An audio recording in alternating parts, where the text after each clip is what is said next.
Hello students, welcome to Excel Maths. Today we are going to be talking about collecting like terms.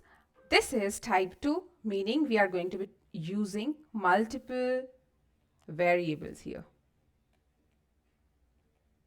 Okay, so if I say you have 2a plus 3b plus 4a plus 5b, something like this, right? What we have, say for example, A stands for apple and B stands for banana. So what exactly do we have? We have 2 apples here, plus we have 3 bananas here. Then we have again 4 apples and we have 5 bananas. Okay, so again, if I say how many apples and bananas do you have? So you're going to be adding apples together and bananas together, correct? So what we're going to do in here, 2 apples plus, what apples do we have? 4 apples. Let's write them next to each other. Plus 3 bananas plus 5 bananas.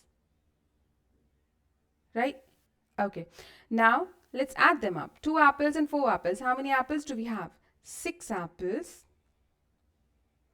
plus 3 bananas and 5 bananas. 8 bananas we have in total. Right?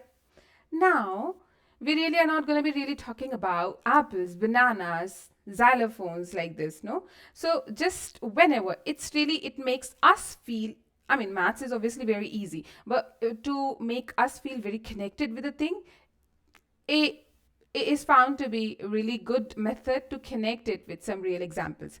So here, now let's see the same question, even it's not going to be taking that much space. The same question we're going to be writing in here again. So it was 2a plus 3b plus 4a plus 5b, correct? So what we're going to do first, we will take same variables and write them next to each other. So say for example 2a, do we have any other a's here? Yes, we have 4a. Then let's write b's together. 3b plus 5b. How about adding them up? So 2a plus 4a gives us 6a and 3b plus 5b gives us 8b. And that's what our answer is. If you just turn these apples and bananas, you're going to be getting 6a plus 8b. Hope that makes sense.